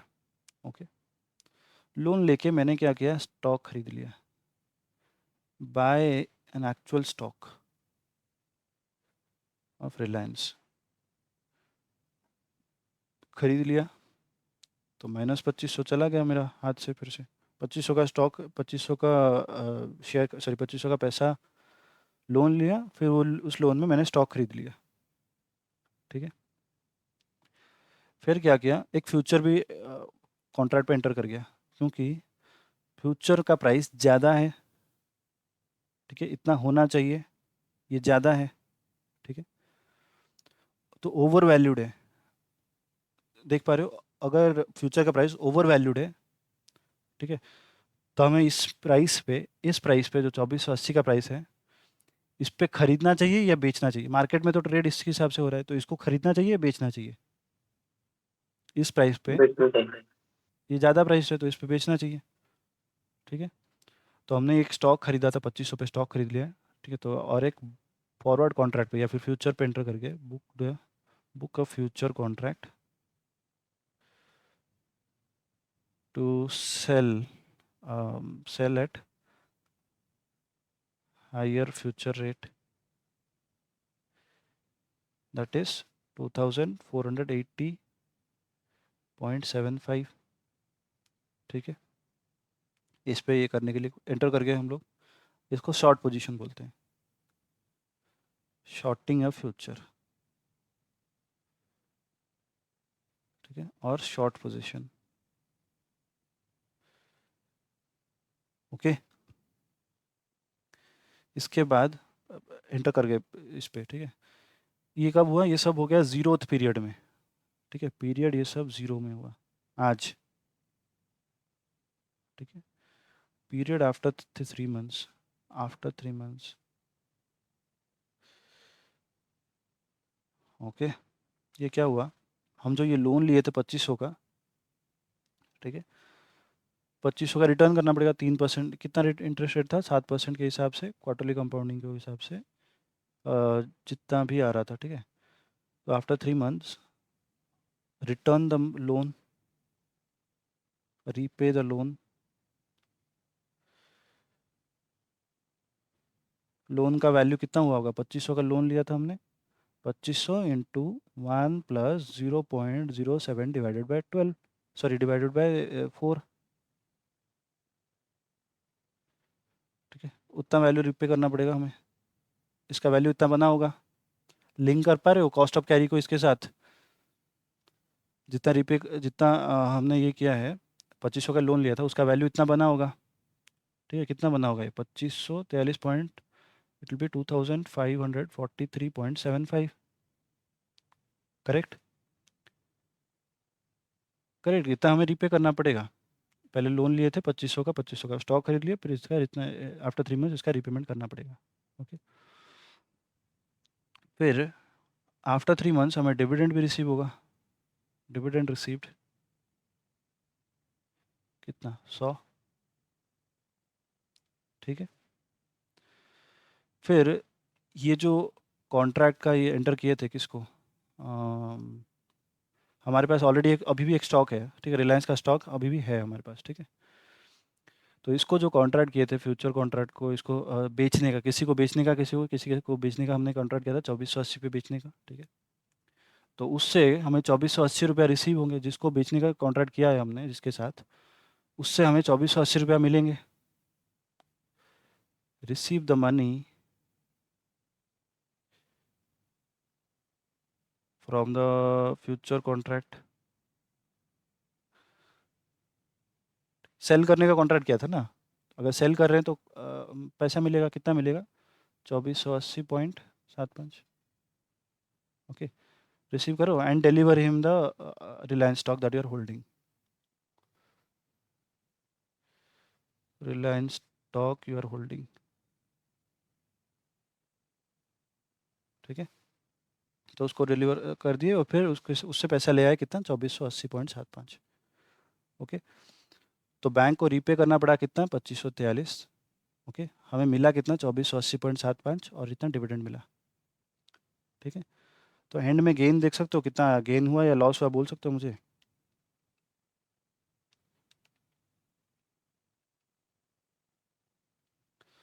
बोलो, गेन हुआ या लॉस हुआ?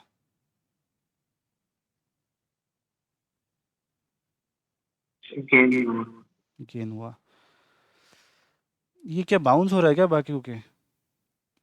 कुछ भी समझ में नहीं आ रहा है तो बोलो। 2480.75 प्लस 100 माइनस 20,443.75, टोटल 37 का गेन हुआ, ठीक है। हम अब आप बोलोगे ये सर इतना सारा क्यों किए? जो फ्यूचर का प्राइस हम लोग कैलकुलेट किए थे 2443 और 2480, इन दोनों का तो डिफरेंस उतना ही है, 37, ठीक है। इसका प्राइस इतना होना चाहिए था, जिसका कितना होना चाहिए था? 2443 होना चाहिए था, करेक्ट। इसका प्राइस इतना होना चाहिए था, हुआ था कितना? एक्चुअल में कितना था? 2480, ठीक है। तो उतना ही तो गेन हुआ 37 का। बस उसको एक फ्लो करके दिखा है, दैट इज़ योर आर्बिट्राज। समझ में आया? फिर से समझाता हूँ, ठीक है। अगर किसी को नहीं आया तो पूछो, फिर से I will explain it again. देखो, पहले हम बोले कि एक लोन ले लो। वही देखो, ये जो फॉर्मूला है ना, उसी फॉर्मूला के को ही हम एक स्ट्रक्चर्ड वे में ले रहे हैं, देख सकते हो। पहले एक लोन ले लिया 2500 का लोन। इसको रट्टा मारने की ज़रूरत नहीं है, बस फ्लो पे देखो, ठीक है। लोन लिया, फिर लोन लेके स्टॉक खरीद लिया, ओके। और एक फ्यूचर कॉन्ट्रैक्ट पे भी एंटर करके टू सेल, क्योंकि प्राइस मार्केट में ज़्यादा था, फ्यूचर का मार्केट का प्राइस ज़्यादा था थियोरेटिकल प्राइस से, तो सेल होगा, ठीक है, तो सेल का कॉन्ट्रैक्ट कर लिए, ओके। फिर उसके बाद जिसको बोला था शॉर्ट पोजीशन, ठीक है। उसके बाद क्या हुआ, हम लोग 3 महीना वेट किए, 3 महीने के बाद ये सब प्राइस फिक्स्ड है, ठीक है, सब कुछ हम एंटर कर गए, तो सारा हमारा फिक्स हो गया, फ्यूचर का प्राइस 2480 पे फिक्स्ड हो गया है। तो 3 महीने के बाद हम क्या किए, जो लोन लिए थे 2500 का उसको रिटर्न कर दिए, 2543 हो रहा था उसका वैल्यू, ठीक है, जो कि spot cost of carry model में ये हम फॉर्मूला यूज़ करके कैलकुलेट किए, ठीक है, जस्ट बस उसका time value of money consider करके, ठीक है। फिर उससे डिविडेंड मिला 100 रुपये का एक्चुअल, क्योंकि हम स्टॉक होल्ड कर रहे थे, 100 रुपये का डिविडेंड मिला, ठीक है, 100 रुपये का इनकम हुआ। फिर यहाँ पे जो फ्यूचर कॉन्ट्रैक्ट जो हम एंटर किए थे बेचने का, फ्यूचर कॉन्ट्रैक्ट एंटर किए थे बेचने का, ठीक है, तो वो कॉन्ट्रैक्ट के थ्रू बेचा तो उससे पैसा मिलेगा, पैसा कितना मिला 2480.75, कितना पैसा मिला। जो पैसा ले रहे हो तो डिलीवर कर दो, जो स्टॉक तुमने खरीदा था वो स्टॉक उनको दे दो, फिर एंड में हमारा गेन कितना हुआ, तो पैसा मिला इतना, ये किससे मिला, 2480 मिला एक्चुअल सेल से, ठीक है, ये एक्चुअल सेल। फिर ये मिला डिविडेंड, ये बैंक रीपेमेंट, लोन रीपेमेंट, ठीक है, तो एंड में हमें 37 का प्रॉफिट हुआ। समझ में आया। आर्बिट्राज का मतलब होता है कि ये इम्परफेक्शन, ये मार्केट इम्परफेक्ट है, बिकॉज एक्चुअल में इतना होना चाहिए, इतने प्राइस आना चाहिए था, इम्परफेक्शन से रिस्क लेस प्रॉफिट कमाना, उसको बोलते हैं आर्बिट्राज, ठीक है। आई एम श्योर कुछ ना कुछ डाउट डेफिनेटली होगा, होना चाहिए, ठीक है। आर्बिट्राज अगर समझ में आ गया है तो यू गाइज आर जीनियस, ठीक है। अगर डाउट है तो पूछो, will discuss it again, in detail discuss करेंगे, बस पूछो।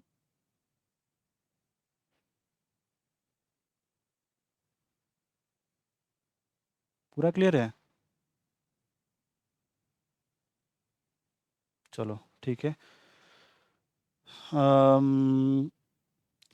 होमवर्क देता हूँ, ये होमवर्क ट्राई करो, डेफिनेटली मिस कर मत करना इस पर, ठीक है। क्वेश्चन नंबर 41, 42, 43 जो दिया था कल, और जो एक होमवर्क और एक क्लास में किए थे, आई थिंक नहीं किए थे, ओके। क्वेश्चन नंबर 41, 42, 43 में आर्बिट्राज अपॉर्चुनिटी के भी क्वेश्चंस हैं, ठीक है। जो मैंने कल दिया था सिर्फ फ्यूचर प्राइस कैलकुलेट करने के लिए दिया था, ये ट्राई करो, डेफिनेटली इसको ट्राई करना, ठीक है। क्वेश्चन नंबर 42, और CMA students also you can try this, because आपको भी ये रेलिवेंट है, 41, 42, 43, ठीक है। इन तीनों क्वेश्चन में आर्बिट्राज का क्वेश्चन है, सेम ही क्वेश्चन है तीनों क्वेश्चन, ठीक है। डेफिनेटली थोड़ा सा अल्टरनेट हो सकता है, तो सर उसका पीडीएफ ग्रुप में थोड़ा डाल देंगे किसका सर, वो जो अनलिमिटेड पीडीएफ। हाँ PDF में डाल दूंगा, ठीक है। तो 41, 42, 43 में वो आर्बिट्राज अपॉर्चुनिटी के क्वेश्चन हैं, इसको डेफिनेटली ट्राई करो। दिक्कत आ रही है तो मुझे मैसेज करो, कॉल करो, कॉल हो सके तो अवॉइड करो, मेरे को व्हाट्सएप कर सकते हो, टेलीग्राम कर सकते हो, इवन अगर नहीं हो रहा है तो कॉल भी कर सकते हो, if I am not responding, but I will definitely help you, ठीक है। कुछ और डाउट है किसी को, डिस्कस करना है?